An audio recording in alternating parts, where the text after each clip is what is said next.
phone rang at 8:04 a.m. on Sunday morning. I was sitting in my recliner in my small two-bedroom house in Athens, Georgia, reading the Sunday paper and drinking coffee. 70 years old, retired from the post office after 42 years. Quiet life, simple life. The phone display showed David's number. My son, my only child. Morning, son, I answered. Thanks again for those birthday chocolates. That was really thoughtful of you, Dad. His voice was shaking, actually shaking like he'd been running. The chocolates I sent you yesterday, did you eat them? I smiled, taking another sip of coffee. The box had arrived Saturday afternoon via courier. Fancy Belgian chocolates in a gold box with a burgundy ribbon. Must have cost him $200 at least. Way too expensive for a postal worker's birthday. They looked too fancy for an old man like me. You know, I prefer the cheap stuff from Walmart. I gave them to Jennifer and the grandkids when I stopped by last night. You know how much little Emma loves chocolate. Silence. Dead. Horrible. Suffocating silence. Then a scream. Not a yell. A scream. You did what? The sound hit me like a physical blow. Pure panic. Pure terror. I gave them to your family. I repeated slowly, my stomach starting to drop. Why, David? What's wrong? Did they eat them? His voice cracked. Okay, did Emma eat them? Did Max?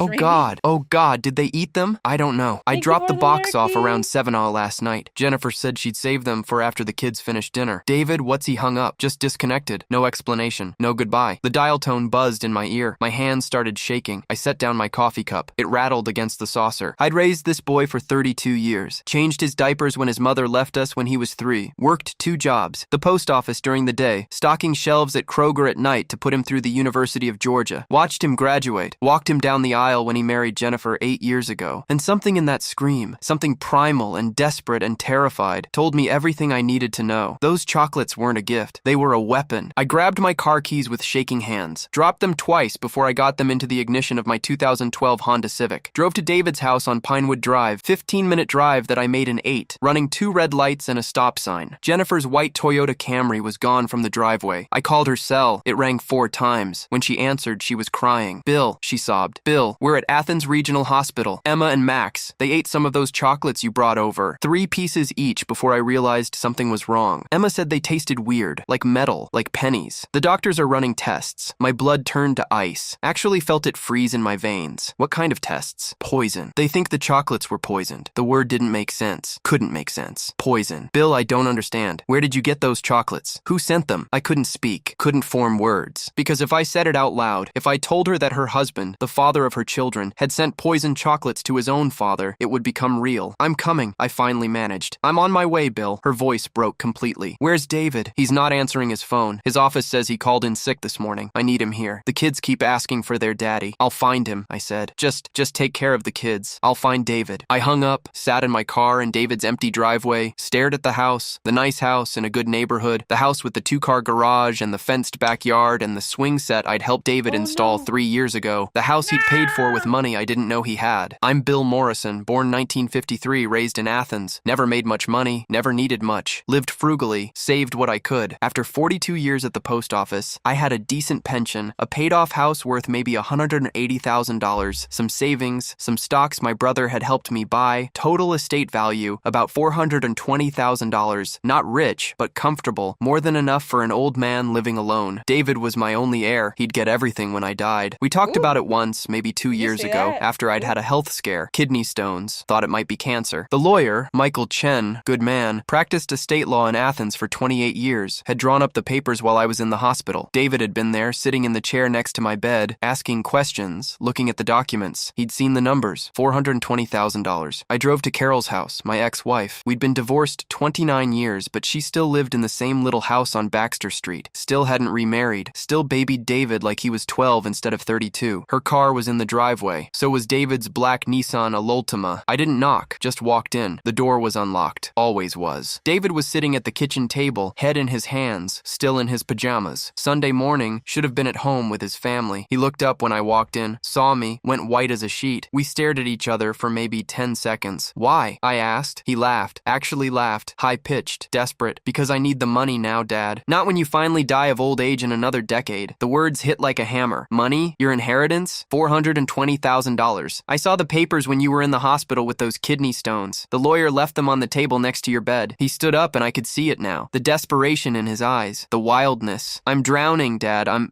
drowning. Drowning in what? Gambling debts? Online poker? Sports betting? I've been doing it for 3 years. I'm down $500,000. The loan sharks. These aren't the kind of guys who negotiate, Dad. Dad. They want their money. They've been to the house. They've threatened Jennifer. They've threatened the kids. My stomach dropped. You didn't tell me. You didn't ask. Ask for what? Your little nest egg. That wouldn't even make a dent. He was yelling now, pacing. I mortgaged the house without Jennifer knowing. Took out credit cards in her name. Borrowed from her parents. I'm out of options, so you tried to murder me. He stopped pacing, looked at me, and for a moment, just a moment, I saw something in his eyes. Shame, regret. Then it was gone. It would have been quick, he shouted. Painless. You're 70 years old. What do you need 400 grand for? To sit in that shitty little house and watch TV? I need it now. I have a family to protect. You almost killed your children. His face twisted. That was your fault. He slammed his fist on the table. A coffee mug jumped. You were supposed to eat them, not share them like some saint. You never eat gifts. You always say they're too fancy. I planned this for weeks. The rage in his voice, the entitlement, the complete absence of remorse. You almost killed Emma and Max, I said quietly. Your own children because you gave them the chocolates. You ruined everything. Carol appeared in the doorway. She'd been listening. Her face was pale, shocked. David, she whispered. What have you done? Shut up, Mom. He didn't even look at her. Kept his eyes on me. He deserves this. He's lived his life. He's old. He's got nothing to live for except watching us struggle. Something broke inside me. Not my heart that had already broken when I'd realized what he'd done. Something deeper. The part of me that was his father. The part that had loved him unconditionally for 32 years. That part died right there in Carol's kitchen. I'm calling the police, I said. No, you won't. David smirked. Actually smirked. You're too weak. You've always been weak. You've never punished me for anything. Never even spanked me when I was a kid. Remember that? Mom used to beg you to discipline me and you never did. He was right. I had been weak. I'd wanted to be the good parent, the one David loved. After Carol left, I'd overcompensated, let him get away with things, made excuses. I'd created this monster. You're right, David, I said calmly. I have been weak. I turned and walked toward the door. See, I told you, he yelled after me. You won't do anything you never do. Go home, old man. Forget this happened. I'll figure out the debt myself. I got in my car, started the engine, sat there for a moment, then I called my lawyer. Michael, it's Bill Morrison. I need you to do something for me today. Right now, Bill, it's Sunday morning. I'm at church with my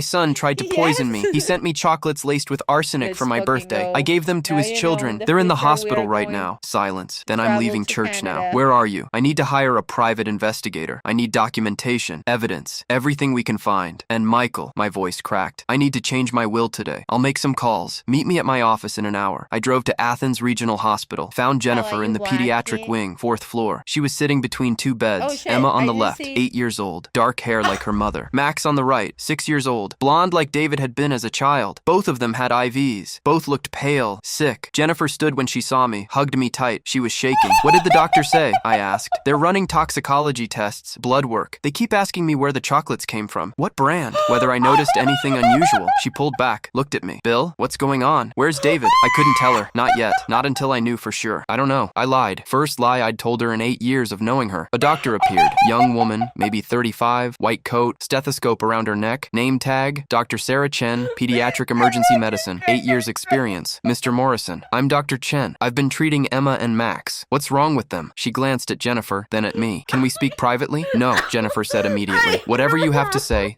it in front of me. Dr. Chen nodded. The toxicology panel came back. Both children tested positive for arsenic trioxide, significant levels. We've started chelation therapy. That's a treatment that helps remove heavy metals from the bloodstream. They got here quickly enough that the prognosis is good, but what? My voice sounded hollow. The concentration in their system suggests a very high dosage in whatever they ingested. If they'd eaten more than 3 pieces each, if an adult had eaten a full serving, she paused. It would likely have been fatal. Jennifer made a sound, not quite a scream, something worse. Fatal, she repeated. Someone tried to kill them. The arsenic was in the chocolates, Dr. Chen said carefully. We had the hospital run tests on the remaining pieces from the box. Every single chocolate contains lethal levels of arsenic trioxide. This wasn't accidental contamination. This was deliberate. I sat down hard in one of the waiting room chairs. The police have been notified, Dr. Chen continued. They'll want to speak with you about where the chocolates came from. There will be an investigation. 2 detectives arrive 20 minutes later. Detective James Rodriguez, Athens Clark County Police, Major Crimes Unit, 16 years on the force. Detective Patricia Morrison, same unit, 12 years experience. They interviewed Jennifer first in a private consultation room. She told them about the chocolates, how I'd brought them over last night, how the kids had eaten them before dinner because they couldn't wait. Then they interviewed me. Mr. Morrison, where did you obtain the chocolates? Detective Rodriguez asked. Notebook out, pen ready. My son sent them for my birthday. They arrived yesterday via courier. Your son, David Morrison, the children's father? Yes, and you gave them to his family. I don't like fancy chocolates. I thought they'd enjoy them more. Rodriguez and Morrison exchanged a look. Mr. Morrison, Morrison said carefully, are you aware that your son called you this morning? That he asked about the chocolates? chocolates? My stomach dropped. How do you know that? We pulled phone records. Your son called you at 8:04 a.m. The call lasted 47 seconds. Then he immediately called his wife's cell phone 4 times. She didn't answer because she was already on her way to the hospital. What did your son say on that call? Rodriguez asked. I told them everything. The panic in David's voice, his terror when I said I'd given the chocolates away. Mr. Morrison, I need to ask you something directly. Rodriguez leaned forward. Do you believe your son sent you poisoned chocolates? The room went silent. Even the background hospital noises seemed to fade. Yes, I said. I believe he tried to kill me. Jennifer gasped from the doorway. We all turned. She'd been listening. No, she whispered. No, that's not possible. David wouldn't. I spoke with him this morning, I said, at his mother's house. He confessed. He has gambling debts, $500,000. He needs my inheritance. He said it would have been quick, painless, that I'm old and don't need the money. Jennifer collapsed into a chair, started sobbing, shoulders shaking, hands over her face. He almost killed his own children. I continued, my voice flat, empty, and his only concern was that I'd ruined his plan by giving the chocolates away. Rodriguez stood. We need to bring your son in for questioning. Do you know where he is now? He was at his mother's house, 2847 Baxter Street, Carol Morrison. We'll send units there now. He looked at Jennifer. Mrs. Morrison, I know this is difficult, but we'll need you to come to the station to give a formal statement. I want a divorce, Jennifer said, suddenly looked up at me with red, swollen eyes. Bill, I'm filing for divorce today. I don't care what it takes. I'm taking the kids and we're leaving. He's never coming near them again. 3 hours later, David was arrested at Carol's house. Attempted murder, 2 counts of child endangerment, possession of a controlled substance. The police found more arsenic trioxide powder hidden in his car. He fought,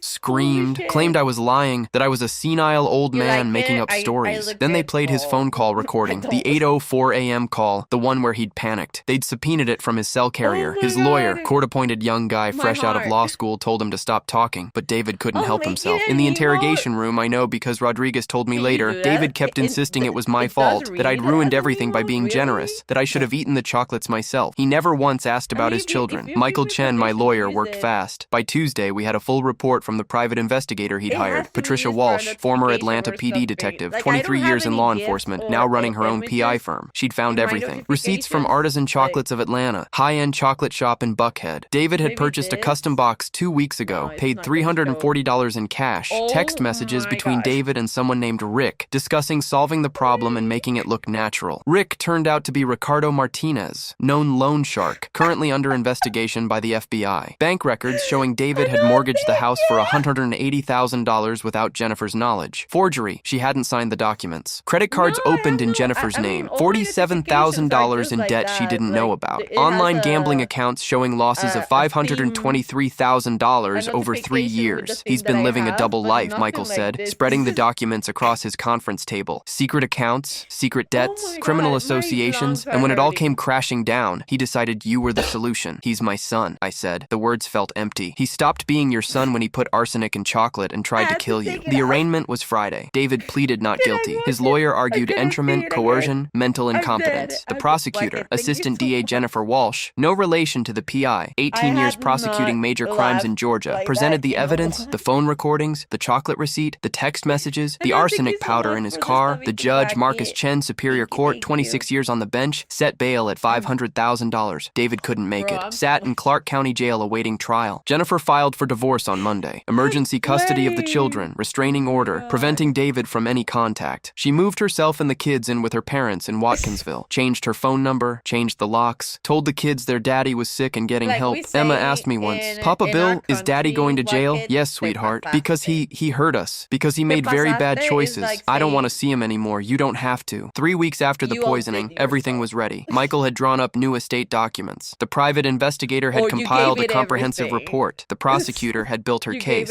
David had been calling me from jail. Collect calls 10, 15 times a day. I never answered. Let them all go to voicemail. The messages started apologetic. Dad, I'm so sorry. I wasn't thinking straight. Please help me. Please post bail. Then angry. This is your fault. You should have just eaten the chocolates. Now my life is ruined. Then desperate. Dad, please, I need help. The guys I owe money to. They're threatening Mom. They know where she lives. Please just pay them. Use my inheritance. It's going to be mine anyway. I saved every message, forwarded them to the prosecutor. I decided I needed closure, needed to show David and maybe myself that I was done being weak. I invited everyone to Sunday dinner 3 weeks after the poisoning. Emma and Max were home from the hospital, still recovering but healthy. Jennifer had agreed to come. Even Carol, despite her protests that I was being too hard on David, I prepared dinner myself. Pot roast, mashed potatoes, green beans, David's favorite meal growing up. They arrived at 5:30 p.m. Jennifer helped the kids wash their hands. Carol set the table. Everyone tried to act normal, but the tension was suffocating. We sat down, said Grace, habit from when the kids were smaller. Started eating. Then I stood up. I have an announcement to make. Emma looked up from her mashed potatoes. What is it, Papa Bill? I'm giving away my inheritance. Carol set down her fork. Bill, this isn't the time to the kids. Emma and Max in trust until they're 25. Jennifer's hand flew to her mouth. The house, the savings, the stocks, the pension benefits, all of it. $423,000 split equally between Emma and Max Morrison. I pulled out the documents. The new will, the trust documents, all signed and notarized. These are your children, I said, looking at Carol, looking at Jennifer. The children David tried to murder for money. Jennifer grabbed the papers, read them, started crying. Bill, you can't. This is too much. It's already done. Michael filed the paperwork yesterday. Legal and binding. Emma was confused. Papa Bill, why would Daddy try to hurt us? Because he wanted my money, sweetheart, and he was willing to hurt people to get it. I pulled out the rest of it. The hospital reports showing arsenic poisoning, the toxicology results, the police report, the evidence the private investigator had gathered, receipts from the chocolate shop, text messages to the lone shark, the phone recording where David had panicked when I'd told him about giving away the chocolates. I spread it all across the dining room table. Let Jennifer see it. Let Carol see it. Made it real. David sent me chocolates laced with arsenic for my 70th birthday, I said clearly, calmly. He intended to kill me, to inherit my estate, to pay off his gambling debts. When I gave those chocolates to his children instead, he didn't rush to the hospital to save them. He went to his mother's house to hide. And when I confronted him, he blamed me for ruining his plan. Jennifer was sobbing, full body sobs. Emma and Max looked terrified. Carol was shaking her head. He's still your son, Bill. He made a mistake. He needs help, not he needs prison, I interrupted. He tried to commit murder. He's a danger to everyone around him. You can't do this to him. He's family. No, I said he stopped being family the day he chose $400,000 over his children's lives. The doorbell rang. I'd called Detective Rodriguez that morning, told him I had more evidence, told him about the voicemails, asked him to come by at 6 p.m. I opened the door. Rodriguez stood there with Detective Morrison, two uniformed officers behind them. Mr. Morrison, Rodriguez said, we have a few follow-up questions about your son's case. Come in, please. I have people here who need to hear this. They walked into the dining room. Jennifer stood up. Carol went pale. Mrs. David Morrison, Rodriguez addressed Jennifer. We want to inform you that additional charges are being filed against your husband. Based on evidence gathered from his jail calls and the ongoing investigation, we're adding criminal conspiracy and witness tampering. He's been making calls to known associates trying to intimidate witnesses. He called me, Jennifer said quietly. 3 days ago from jail told me if I testified against him, I'd regret it. I recorded it. We'll need that recording. She pulled out her phone, played it. David's voice cold and threatening, telling his wife to remember what happens to rats, telling her the lone sharks knew where her parents lived. The children heard their father's voice. Max started crying. Emma hugged her mother. Based on this recording and the existing evidence, Rodriguez continued, the DA is prepared to seek the maximum sentence, 25 years for attempted murder, additional time for the child endangerment charges, the conspiracy, the witness tampering. Carol made a sound like she'd been hit. That's insane. You're destroying his life. Ma'am, your son destroyed his own life when he put poison in chocolate and sent it to his father, Rodriguez said firmly. Our investigation shows clear premeditation, clear intent, clear lack of remorse. The only reason we're not charging him with attempted murder of his own children is because he didn't know they'd eat the chocolates, but the child endangerment charges are serious enough. He turned to me. Mr. Morrison, the trial is set for 6 weeks from now. The prosecutor will need you to testify. Are you prepared to do that? Yes, I said. I'll testify. Even though he's your son, he stopped being my son the day he tried to kill me. 6 weeks later, the trial lasted 4 days. The prosecutor presented overwhelming evidence. The chocolate receipt, the arsenic powder in David's car, the text messages, the phone recordings, my testimony, Jennifer's testimony, the hospital records showing Emma and Max had been poisoned. David's lawyer tried to argue temporary insanity, tried to claim the gambling addiction had made him desperate, tried to paint him as a victim of predatory lenders. The jury didn't buy it. Deliberated for 3 hours. Guilty on all counts. The sentencing hearing was 2 weeks later. Judge Chen looked at David with pure disgust. Mr. Morrison, you attempted to murder your own father for money. When that plan failed and your children were poisoned instead, you showed no remorse, no concern for their welfare, only anger that your plan had been disrupted. You are a danger to society and to your own family. He sentenced David to 20 years in prison for attempted murder, an additional 5 years for child endangerment, to run consecutively 25 years total. David would be 57 years old when he got out. His children would be adults. His wife would have moved on. His life would be over. As they led him away in handcuffs, David looked at me one last time. I hope you're happy, he said, voice flat, empty. I'm not happy, I told him, but your children are safe and they'll have money for college when they turn 25. Money you tried to steal. That's justice. They'll forget about me, probably, but they'll remember what you did and they'll never let let anyone hurt them for money again. The guards took him away. I walked out of that courtroom with Jennifer beside me. She'd remarried. Nice guy, accountant, good with the kids. Emma and Max called him Dad now, called me Papa Bill. We drove to my house, the house I'd almost died in, the house that was now in a trust for the grandchildren. I'd be allowed to live there until I died. Then it would belong to Emma and Max along with everything else I'd saved for 42 years. Not much, not compared to the wealth some people had, but enough to send 2 kids to college, enough to give them a start in life. Carol called me that night. I hope you're satisfied.